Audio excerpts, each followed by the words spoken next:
사랑의 주님, 이 밤에도 말씀을 통하여서 우리의 심령에 새로운 변화가 있게 해 주시옵소서. 예수 그리스도 이름으로 기도합니다. 아멘. 오늘 밤에 주시는 말씀을 찾아서 교독으로 봉독하겠습니다. 구약성경 민수기서 12장입니다. 구약성경 가지신 분들은 215쪽을 펴주시기 바랍니다. 민수기 12장 1절부터 7절에 있는 말씀을 읽을 때에 교독으로 읽겠습니다. 제가 먼저 민수기 12장 1절을 읽겠습니다. 모세가 구스 여자를 취하였더니 그 구스 여자를 취하였으므로 미리암과 아론이 모세를 비방하니라.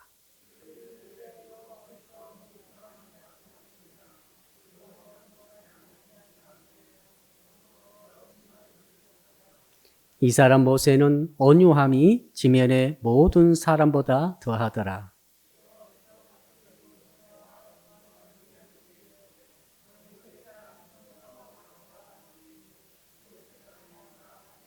여호와께서 구름 기둥 가운데로부터 강림하사 장막문에 서시고 아론과 미리암을 부르시는지라. 그 두 사람에게 나 감히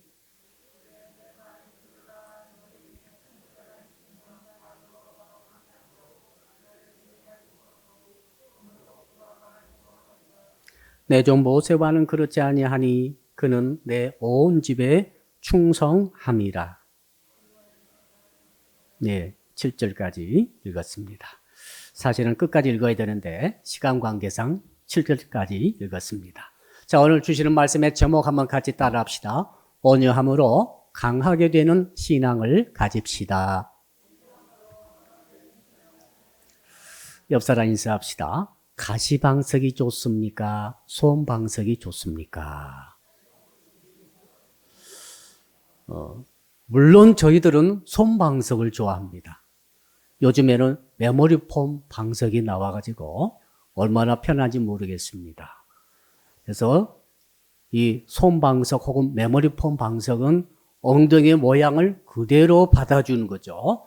그 모습 그대로 받아서 푹신하게 유지시켜주므로 오래 있어도 불편하지 않고 편안함을 느낌으로 계속 있을 수 있는 방석, 솜방석이고 메모리 폼 방석이 되겠습니다. 그런데 가시방석 생각해 보십시오. 방석은 방석인데 속에 새로 만든 가시들이 박혀 있다. 얼마나 곤란하겠어요. 그 엉덩이를 찌르는데 어떻게 찌릅니까? 사정없이 찌릅니다. 어떻게 찌릅니까? 계속 앉아있으면 계속 찌릅니다. 그러니 결국 이 바늘방석, 이 가시방석은 사람들이 오래 앉아있을 수가 없는 것이죠. 사람을 두 종류로 분류한다게 되면 어떤 사람은 가시방석 사람이 있어요. 어떤 사람은 솜방석 사람이 있습니다. 오늘 본문에 이 두 방석으로 대변되어지는 그런 인격이 두 종류의 사람이 다 나옵니다. 자, 누가 가시방석의 사람입니까? 미리암이죠. 아론입니다. 특히 미리암이죠. 미리암은 가시방석과 같은 속성을 갖고 있었어요. 그래서 늘 겉으로는 멀쩡한데 그 가까이 가게 되면은 사정없이 비방이라고 하는 것으로 찔러버립니다. 그래서 하나님께서 이 미리암에 대해서 어떤 말씀을 해주시면서 그에 대해서 징계를 내리시는 스토리가 오늘 본문의 내용이 되겠습니다. 자, 이 가시방석의 인격 혹은 가시방석의 성품 혹은 가시방석 같은 그런 사람의 특성 첫 번째가 뭔가 하면은 비방에 능하다는 사실이죠. 우리 한번 본문을 한번 읽어볼까요? 비방이 무엇인지 비방 12장 1절 같이 읽어봅시다. 시작. 모세가 구스 여자를 취하였더니 그 구스 여자를 취하였으므로 미리암과 아론이 모세를 비방하니라 그랬죠. 비방하니라. 비방이 가시여요. 누구를 계속 비방하게 되면 그 사람을 계속 가시를 찌른 것과 같습니다. 근데 미리암이 누구를 비방합니까? 민족의 지도자요. 지금 출애굽에서 계속해서 지도자 역할을 하고 있는 모세를 계속 찌르는 거죠. 비방하는 것입니다. 이것을 본문이 말하고 있어요.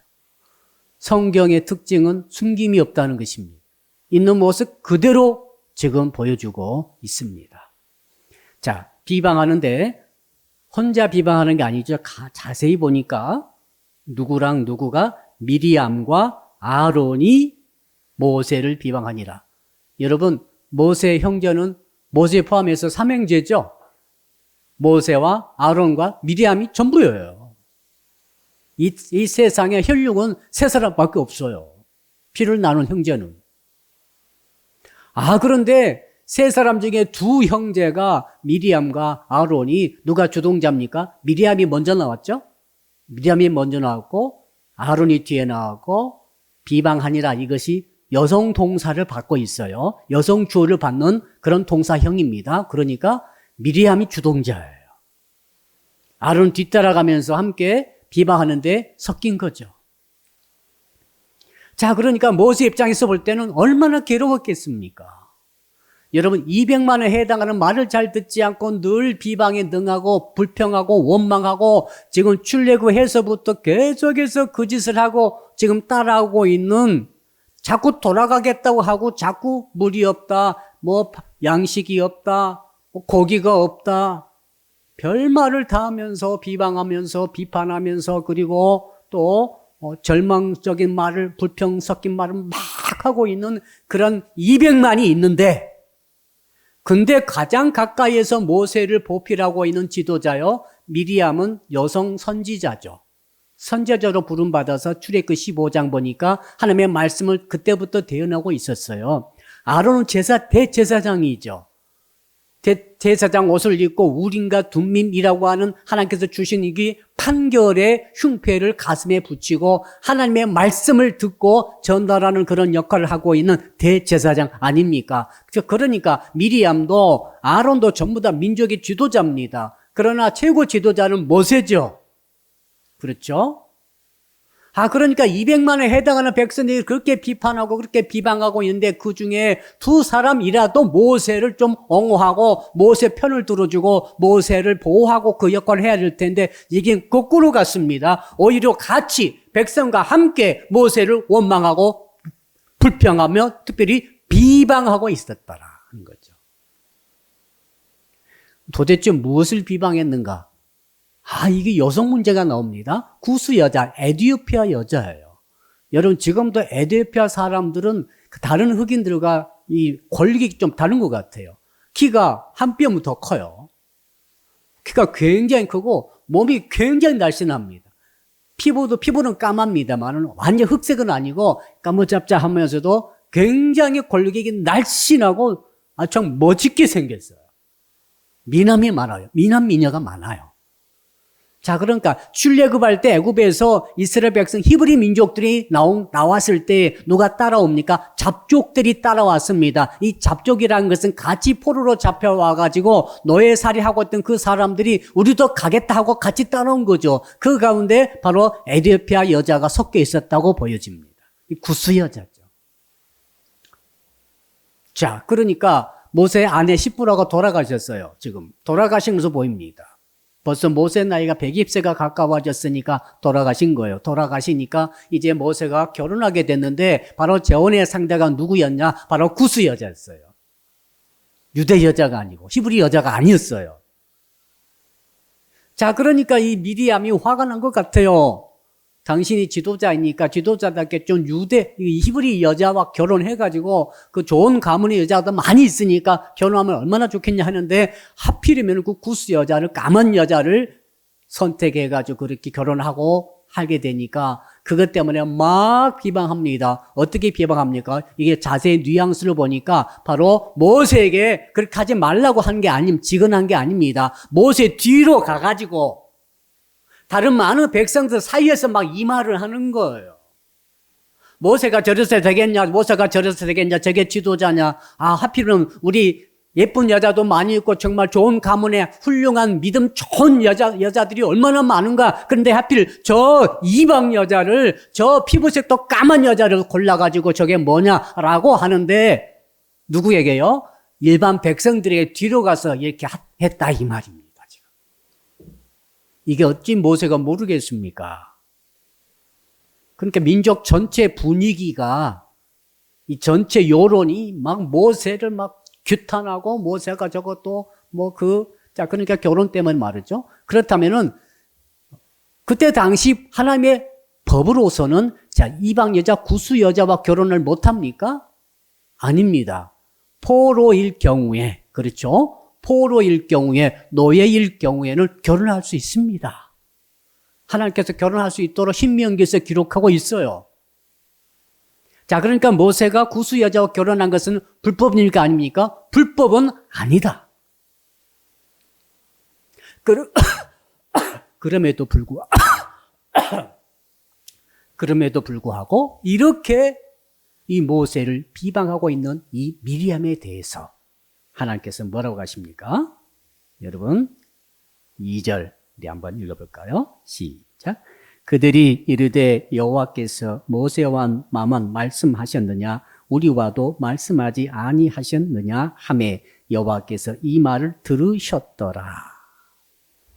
첫째는 비방이고 두 번째는 교만해가지고 모세와만 하나님이 말씀하시느냐, 우리에게도 말씀하신다. 부분적으로 아마 미리암에게도 하나님께서 말씀하셨고 지금 아론에게도 말씀하신 것은 사실입니다. 그런데 수준이 다르죠.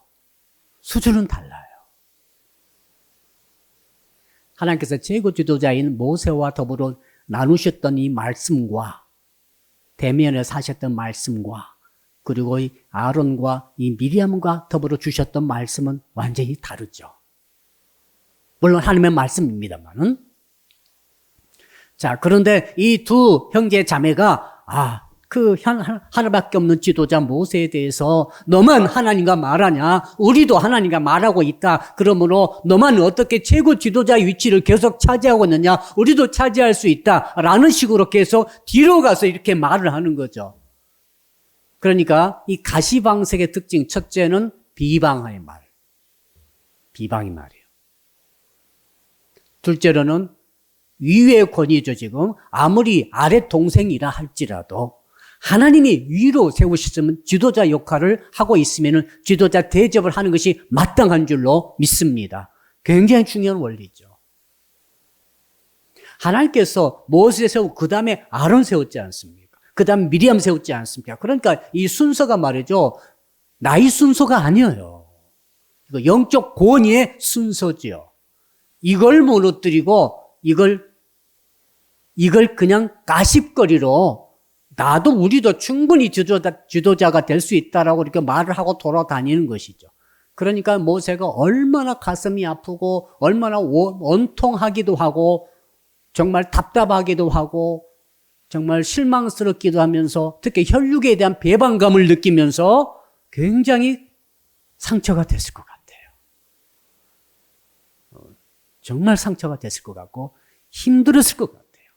평소에도 일반 백성들의 탄원이 쏟아지고 비방이 쏟아지기 때문에 그것을 해결하고 그것을 들어주고 그걸 견뎌내야 되는 것도 엄청난 짐인데 거기다가 혈육이 그렇게 해버리니까 그것도 아내에 대해서 그렇죠?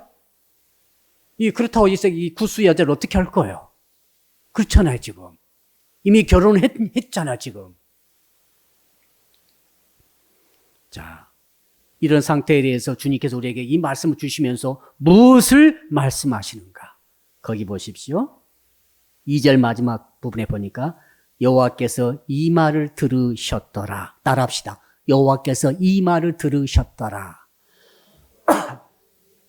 무슨 말이에요? 미리암과 아론이 온 동네방네 다니면서 그 모세 뒤에서 이 말 저 말하면서 특별히 아내에 대해서 구스 여자에 대해서 그리고 더 나아가서 이 모세 지도력에 대해서 지도적인 위치가 잘못됐다. 저건 이제 내려야 되지 않느냐. 이런 뜻으로 막 말하고 다닌 것에 대해서 누가 들었다고요? 사람이 들은 거 아닙니다. 하나님이 들으셨더라. 길을 만드신 하나님께서 듣지 않겠어요? 안 듣는 것 같죠? 다 듣고 계신다고요. 눈을 만드신 하나님께서 안 보시겠어요? 아무도 안 보고 있는 것 같죠? 다 보신다고요. 마음과 생각을 만드신 하나님께서 생각을 모르시겠어요? 어떤 생각하는지 다 알고 계신다고요. 이걸 지켜주께서 우리에게 말씀하시는 거죠, 지금. 야, 함부로 말하지 말고, 함부로 생각하지 말고, 함부로 보지 말아라. 함부로 행동하지 말아라. 감히 네가 모세가 누군데 너희가 모세를 그렇게 비방하느냐. 모세가 잘했건 못했건은 두 번째 이건 일단 너희들이 모세를 비방하는 것에 대해서 내가 다 들었다. 왜 듣겠어요? 하나님의 마음이 심사가 괴로우신 거예요. 하나님의 마음에 딱 걸린 거예요, 이건. 이건 넘어갈 수 없는 그 뜻입니다. 넘어갈 수 없다, 이건. 이 문제를 넘어갈 수 없다. 이건 중대한 문제다. 모세를 흔들고 있는 것은 민족 전체를 흔드는 거죠. 하나님께서 출애굽할 때 어떤 과정을 거치게 하셨습니까? 얼마나 하나님께서 역사하셔가지고 이렇게 여기까지 출애굽해가지고 여기까지 왔습니까, 지금? 지금 가나안 앞에까지 왔잖아요. 지금 왔는데 어떻게 하셨습니까? 지금 그런데 모세를 통해 모든 것을 하셨는데 모세를 흔들고 있는 것은 결국 이스라엘 민족 전체가 흔들리는 것이고 구원의 사역 전체를 흔드는 것이고 하나님께서 이걸 듣지 않을 수가 없는 거죠. 이거 심각한 문제라는 거죠. 하나님의 구원의 계획은 모세 통해서 끝까지 가는 것 아니겠어요? 마지막 순간까지. 그러니까 미리암의 비방은 마귀의 역사죠. 이스라엘 백성들이 구원받아서 바로 가나안 땅에 들어가지 못하도록 방해하는 마귀의 역사, 이건 사탄의 역사죠, 지금. 그러니까 하나님께서 들으시는 거죠. 야, 이게 심각하다, 이건. 이건 중대한 문제다, 이건. 그냥 헛소문 나고 이 정도가 아니야, 이건.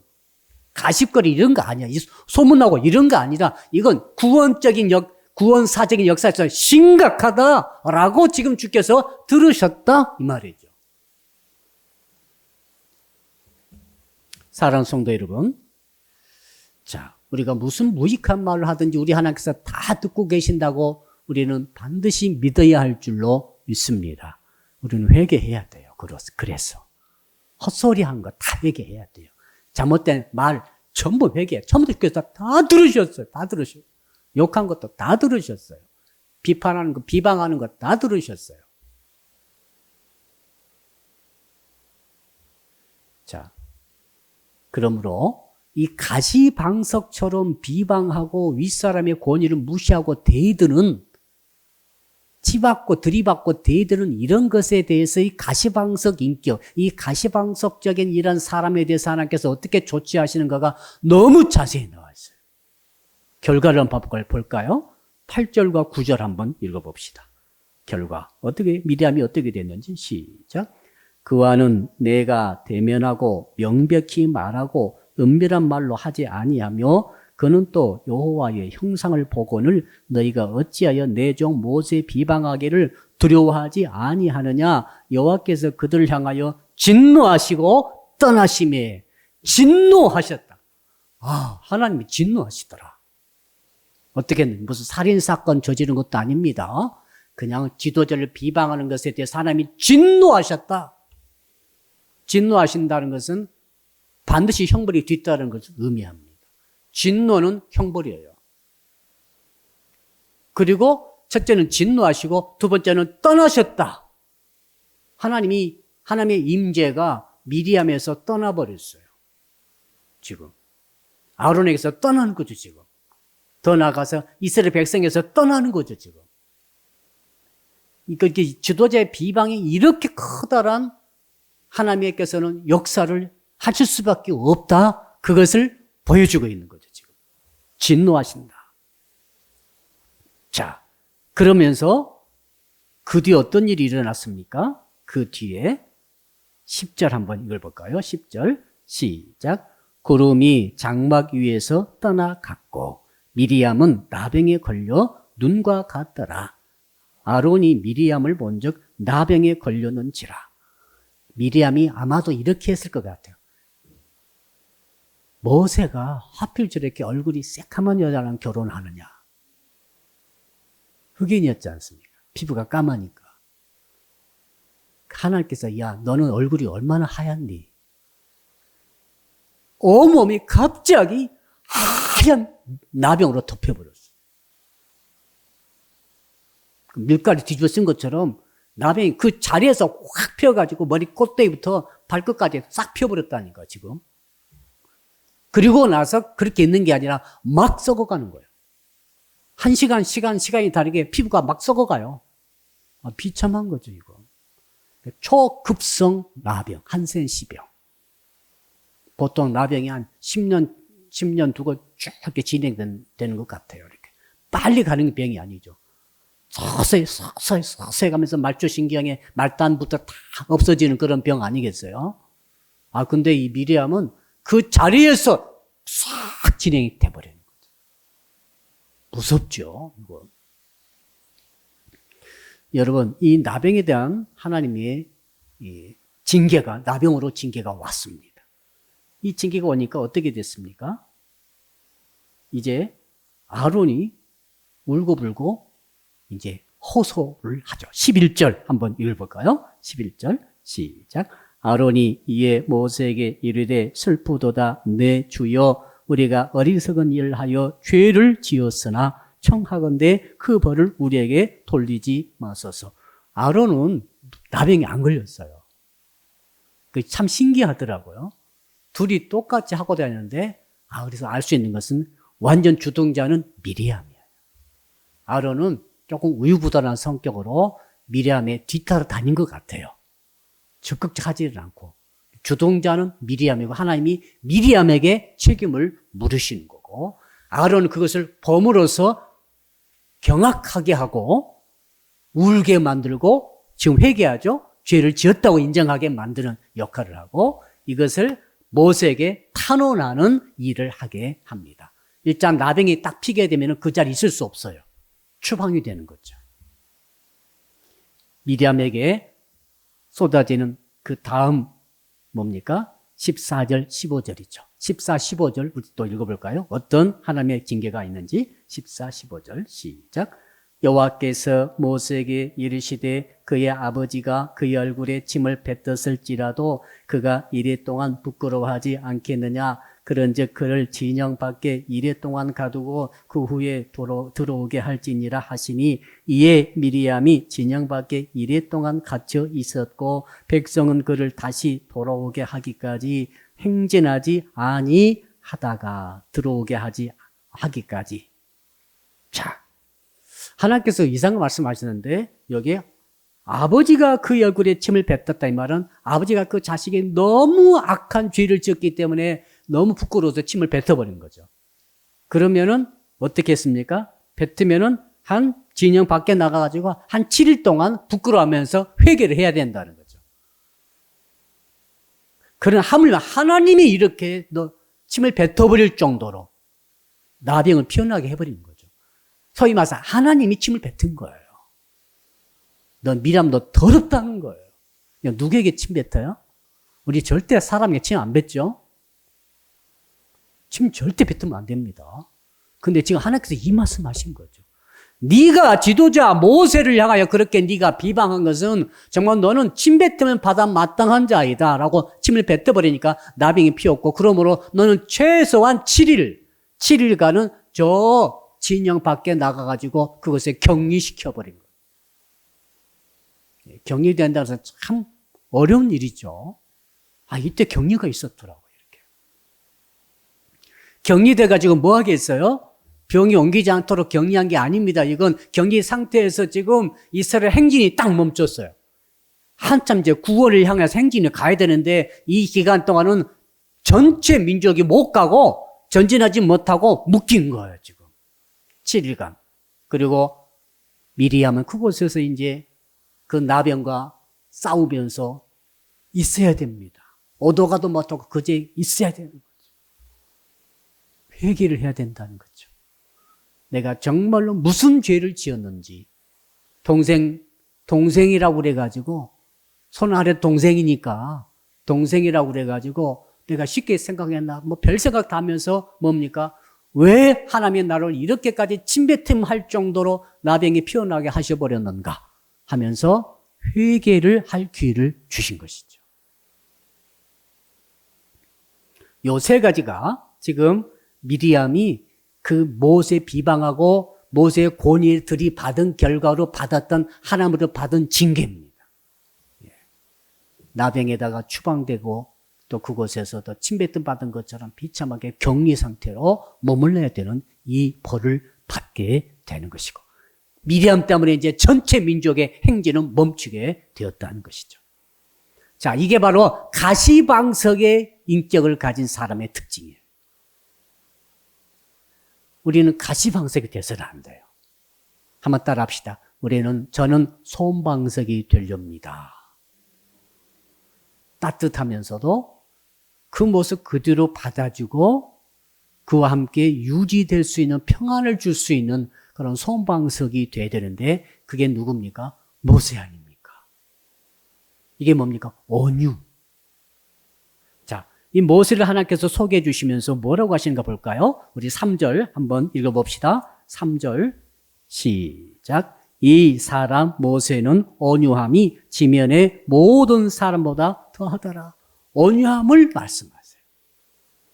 왜 온유한가 하면은, 자, 지금 누이 미리암과 형님 아론이 동네방네 다니면서 자기의 그 결혼에 대해서 이미 결혼했는데, 이렇다 저렇다 얼굴이 까맣다 뭐 이방 민족이다 저것도 천한 것이 저게 최고 지도자 또 왕비가 돼가지고 저게 뭐냐 막 별말을 다 했을 것 같아요. 미안합니다. 또 여자만 그런 게 아닌가. 아론까지 가가지고 막 이렇게 하고 돌아다니니, 그리고 또 이제 지도자 자리에 내려와야 되는, 우리도 할 수 있다는 등 이런 말을 하면서 이제 반란까지, 그런 전체 200만에 해당하는 전체 이스라엘 히브리 민족의 그 추세가 전부 지도자 탄핵이에요, 지금. 지도자 탄핵이라고 지금. 내려와야 된다는 거죠. 근데 모세가 한마디도 안 했어요. 지금 오늘 본문 거의 다 대부분 읽었죠? 모세가 나 아니다. 너 왜 그러냐? 이놈들 혼난 줄 알아라. 이런 말 하나도 안 했어요. 모세는 온유했다는 거예요. 그 온유가 뭐냐? 히브리 구약 성경에서 온유의 개념을 잘 알아야 됩니다. 온유는 그냥 부드럽다는 그런 게 아니에요, 사실은. 그냥 부드러운 게 아니라 뭐든지 다 용서해주고 뭐든지 다 받아주고 막 그런 것이 종류가 아니라, 온유라고 하는 것은 원래는 야생마를 길들일 때 온유해졌다 이렇게 말하는 것이죠. 여러분, 야생마가 들로 산으로 뛰어다닌다 합시다. 얼마나 사납습니까? 사람이 타려고 하면은 히힝거리면서 발굽으로 치기도 하고 사람을 떨치려고 난리를 치는 거죠. 야생마죠. 이건 온유하지 않는 거죠. 온유하지 않는다는 것은 개념이 뭐냐면 거친 거죠. 사나운 거예요. 들이받는 거예요. 지 고집대로 하는 거예요. 이게 다 온유 반대입니다, 지금. 그리고 어떤 겁니까? 온유는 절대로 순종하지 않아요. 말 절대 안 들어요. 이게 전부 다 온유 반대 개념이거든요, 지금. 그럼 온유가 뭐냐? 온유는 이제 그 야생마를 기가 막힌 조련사가 와가지고 딱 길을 들인 거죠, 이제. 길을 딱 들이니까 그 말이 그때부터는 사람이 올라타면은 가만히 있는 거죠. 사람이 일하면 가는 거죠. 좌로 하면 좌로 가고, 우로 가면 우로 가고, 빨리 가면 빨리 가고, 하면 멈추고. 이게 뭡니까, 지금? 온유해졌다. 이 말이 온유해졌다. 그거죠. 온유는 순종이 있죠. 온유는 두말하지 않고 말 듣는 거예요, 지금. 그리고 거부하지 않고, 거역하지 않고, 사납지 않고, 걸칠지 않고. 그렇죠? 얌전하면서, 물론. 남을 해치지 않고, 상대방이 나를 잘 타서 나를 이용할 수 있도록 모든 것을 제공하고, 이게 전부 온유의 개념이거든요, 지금. 그러니까 모세는 뭐냐면은 그런 일이 막 쏟아졌을 때에 막 거칠게 흥분해가지고 이것들을 하옥시키라 말하든지 뭐 호위대가 또 있었을 거 아닙니까? 동원해서 어떤 뭐 조치를 취한다든지 뭐 그런 일을 전혀 하지 않았다. 입도 뻥끗하지 않고 온유했다. 그 하나님께서 말씀하시는 거죠. 이상하죠? 모세는 한마디 않고 있는데 하나님이 계속 말씀하세요. 이게 온유의 핵심이에요. 오늘 말씀 제목 다시 한번 따라합시다. 시작. 온유함으로 강하게 되는 신앙을 가집시다. 무슨 뜻입니까? 온유는 뭐냐면은 나는 가만히 있는데 하나님이 나서가지고 하나님이 변명하시고 하나님이 변호하시고 하나님이 대변해 주시는 거죠. 모세는 그러니까 가만히 있어 버렸는데 하나님께서 전부 착착하셔가지고 야 미리암 이리 나와. 아론 너 이리 나와. 그리고 당사자 모세 너 이리 나와. 세 사람 불러다 놓고 모세를 이쪽에 놔두고 이제 미리암과 아론을 족치는 거예요. 지금 하나님이 하시는 거예요. 지금.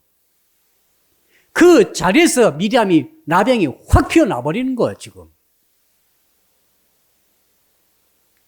모세는 입도 뻥끗 안 했어요. 하나님께 기도도 안 했던 것 같아요. 그냥 가만히 있는 거죠. 왜 가만히 있었을까요? 힘이 없어서요? 성격이 온순해서요? 이런 게, 여러분, 모세는 성격 온순한 사람 아닌지 아시죠? 40살 때 자기 동족을 치는 그 애굽의 간수를 어떻게 했습니까? 때려 죽인 사람. 여러분, 사람을 때려 죽일 정도가 되면은 그 사람은 아주 폭력성이 많은 사람이죠. 그렇죠? 그리고 광야에서 물 달라고 하도 난리치니까 하나님께서 지팡이로 가르치라 그랬는데 지팡이로 쳤어요, 쳐. 요즘 말로 말하는 이놈의 자식들을 너희들 정말 내가 너희들 이렇게까지 해서 내가 물을 먹여야 되겠어? 하면서 막 그때 혈기가 나가지고 지팡이로 두 번 쳤어요, 두 번. 그래가지고 가나안 땅에 못 들어가게 된 그런 전력이 있는 사람이에요. 자, 그러니까 모세는 성격이 온순한 사람이 아니에요. 그리고 힘이 없는 것도 아니에요. 모세는 힘이 강한 사람이에요. 120세까지 눈이 쇠하지 않는 사람이죠. 그리고 호위병이 없겠어요? 있다고요, 지금. 근데 이 모든 것을 하지 않고 하나님께 맡겼다는 거죠. 하나님께 맡기니까 하나님께서 싹 하셨다. 그래서 온유함이 강한 것이다. 아멘. 순해서 강한 게 아니라 다 받아줘서 강한 게 아니라 약해가지고 이래도 흥 저래도 흥 약하니까 막 그런 게 아니라는 거죠. 그런 게 아니에요. 세력에 눌려가지고 무서워가지고 그저 아론과 이 미리암의 편이 너무 많으니까 지금 이렇게 죽은 듯이 그런 게 아니라는 거죠. 그런 게 아니라는 거죠. 온유는 하나님을 믿음으로 하나님께 원수 갚는 것을 맡길 수 있는 믿음이 온유이죠. 그 믿음에서부터 온유의 성품이 나온다는 거죠. 그러니까 처음에 모세는 온유하지 않았어. 그런데 하나님 만나가지고 하나님의 역사하심, 하나님의 능력의 위대하심을 이제 받아서 우리 쉽게 말하면 성령 충만을 받아가지고 그때부터 온유가 나타난 거죠. 진실한 온유 성품이 나타나서 왕년 같으면 한가닥 해버렸을 거예요. 뭔가 조치를 했을 건데 온유해지니까 사람이 달라졌어요.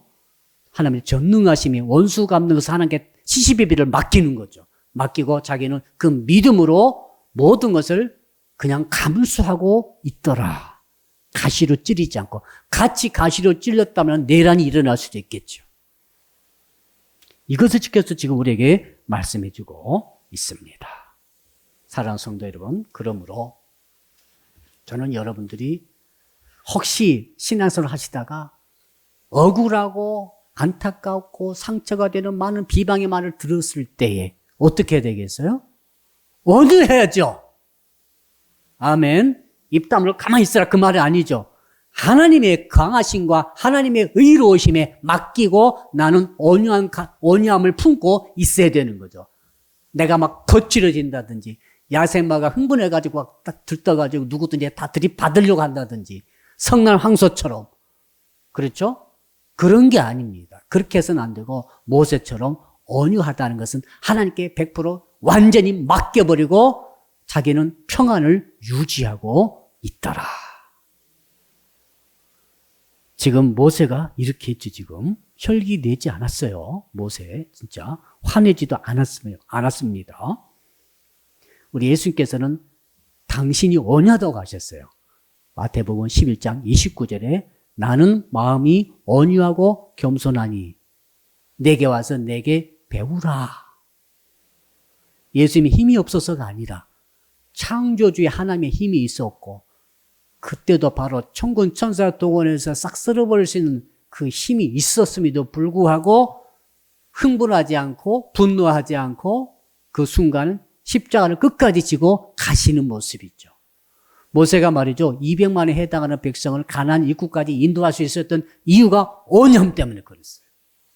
만약에 모세가 온유함이 없었다고 한다면 가운데 벌써 뒤집어 엎어졌을 거예요. 지금 갈 수 없어요. 여러분 한 사람도 끌고 가기 힘들어요. 옆 사람 인사합시다. 내가 당신을 끌고 가지 못합니다. 우리는 한 사람도 끌고 가지 못해요. 진짜예요. 여러분 자녀들 끌고 갈 수 있어요? 못 가요. 난 자식도 내 마음대로 안 돼요. 근데 누구를 남을 끌고 가게요? 누구 남을 끌고 갈 생각하십니까? 못 가요. 하나님만이 하시는 것입니다. 이것이 온유라는 거죠. 하나님께 맡기는 거죠. 그래가지고 그 수없이 많은 비방과 원망과 불평과 얼마나 마음고생이 심했겠어요. 그 와중을 뚫고 40년에 걸쳐서 200만을 끌고 가나안 입구까지 끌고 간 이 모세는 자기 힘이 아니라 온유함을 통한 하나님의 힘으로 이 일이 가능한 줄로 믿습니다. 그러므로 혹시 비방과 억울한 말 우리가 많이 들었을 때 여러분들은 온유를 추구하시기를 축복합니다. 온유야말로 가장 강한 거예요. 왜? 하나님이 하시기 때문에. 자, 그러면서 손방석인 이 모세가 했던 첫 번째는 온유를 했었고 두 번째 특징이 있습니다. 7절 우리 한번 읽어볼까요? 7절 읽어봅시다. 시작. 내 종 모세와는 그렇지 아니하니 그는 내 온 집에 충성함이라. 온유라고 하는 것은 충성과 연결되는 것이구나. 아멘. 충성이 뭡니까? 온 집에 충성한다. 온 집은 하나님의 집이죠. 우리로 따지면 교회를 말하는 거예요. 교회에 충성하는 종이 누굽니까? 교회에 세워진 지도자 말합니다. 이건 목회자를 말하는 거예요. 어떻게 보면 중직자들을 말하는 거예요. 이건. 교회에서 사역하는 사역자들을 말하는 거예요. 하나님께서 이 하나님의 백성의 지도자를 세우시고 하나님 집, 성막으로 말할 수 있어요. 그러니까 성막 제도 모든 것들을 관장하는 그 지도자를 세워서 그 일을 하게 할 때 교회의 지도자에 대해서 사역자에 대해서 목회자에 대해서 하나님은 특별한 생각을 갖고 계시다는 것을 보여주고 있습니다. 깨닫기를 축복합니다.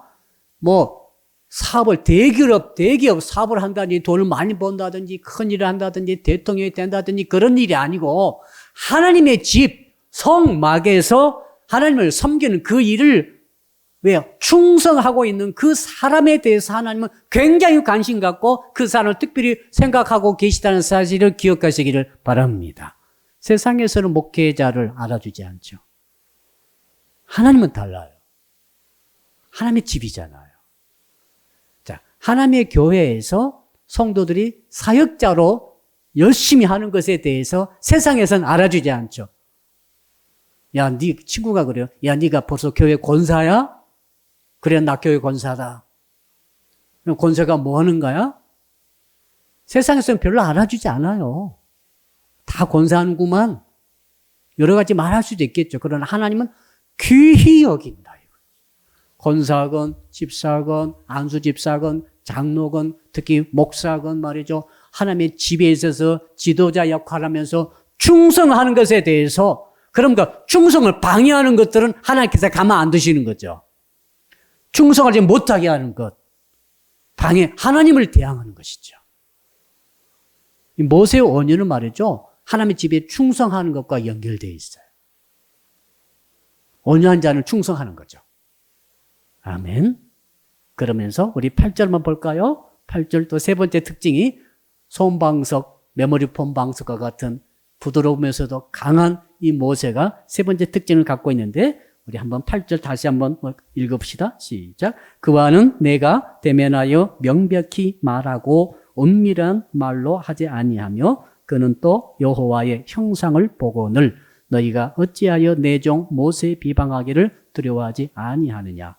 야, 너희들은 모세와 다르다는 거죠. 모세는 어떻게 해요? 대면하여 이 말은 무슨 말입니까? 명백히 말하고 그 입술과 입술을 가까이 대고 마주보고 이렇게 서로 이야기하듯이 아주 가까이 딱 바라보고 이야기한다. 모세와 나는 그렇게 말하고 있어요. 너희들처럼 이 불분명한 그런 말로 하는 게 뭐 환상을 본다든지 뭐 이상을 본다든지 그런 식이 아니라는 거예요. 이건 굉장한 하나님의 말씀이죠. 왜 하나님께서 하나님의 종들을 말씀을 다루고 있는 종들을 귀히 여기시는가 하면은 말씀이 확실히 있기 때문에 그래요.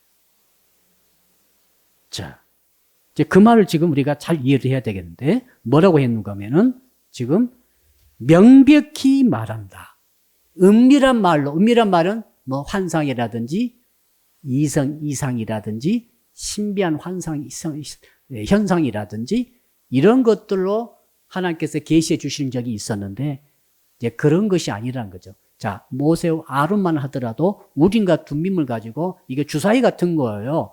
이게 하나님 올라갈까요 말까요? 예스입니까 노입니까? 물어봐요. 그러면 예스다. 그러면 이게 이제 그냥 다른 거죠. 이게 좀 어떻게 보면은 말이 아니라 어떤 현상, 보이는 거, 드러나는 거 이런 걸 통해서 하나님 뜻을 알려주시는 방식이지만은 모세는 언어를 통해서 계속 대화를 했다는 거죠. 이 시대로 따지면 명백한 말씀, 자, 신구약 66권의 명백한 말씀 가지고 매 강단에서 선포하고 있는 이것에 대해서 하나님께서는 굉장히 의미를 부여하고 계신다. 아시겠죠? 자, 그래서 이 시대에는 환상과 이상을 추구하는 게 아닙니다. 이건 항상 뒤에서 보조 역할에 불과해요. 명백한 하나님의 기록된 말씀이 있기 때문에 우리는 말씀을 읽고 말씀을 해석하고 말씀을 적용하고 말씀을 묵상하고 말씀 따라가게 되면 그게 완벽한 신앙생활인 줄로 믿습니다. 이 명백한 말씀을 누가 맡았습니까? 말씀의 종들이 맡았잖아요. 그렇죠? 굉장히 중요한 거죠. 자, 그러니까 온유라고 하는 것은 왜 저렇게 온유할까? 말씀을 믿는 거죠. 할렐루야. 명백한 말씀을 믿고 그 말씀에 의지해서 자기를 컨트롤하는 거죠. 길들은 말처럼 자기를 조절할 수 있는 거죠. 명백한 말씀을 믿지 않는다고 한다면 감정대로 할 거고 혈기대로 할 수 있고 성격대로 할 수 있고 힘대로 해버릴 거예요. 그런데 그렇게 안 하는 이유가 있어요. 모세가 그렇게 왜 안 합니까? 하나님의 집에 충성하면서 명백한 말씀을 듣고 있기 때문에. 아마도 하나님께서 모세에게 말씀했을 때, 야, 모세야, 너 가만히 있어라. 내가 해주겠다. 내가 하리라. 저들이 너를 아무리 비방해도 내가 너를 보호하리라. 이미 다 말씀하셨을 거예요. 명백한 말씀으로. 이 시대 같으면 기록된 명백한 말씀으로 우리에게 비방 다가오는 주의 종들에게 하나님의 백성들에게 말씀을 하셨을 거란 말이죠. 그 말씀은 믿음으로 나를 조절할 수 있고 분노하지 않고 낙심하지 않고 상처가 되더라도 상처를 금방 털어버리고 일어설 수 있고 나를 유지할 수 있는 온유가 바로 모세에게 있었다. 우리는 왜 그게 안 되겠어요? 우리에게도 명백한 말씀이 있죠? 아멘. 우리에게도 뭐가 있습니까? 하나님의 집에 충성함이 있죠? 우리에게도 온유가 있는 거죠, 지금. 마지막에 또 있죠. 13절. 우리 마지막으로 13절. 우리 한번 읽어볼까요? 시작. 모세가 여호와께 부르짖어 이르되 하나님이여 원하건대 그를 고쳐 주옵소서.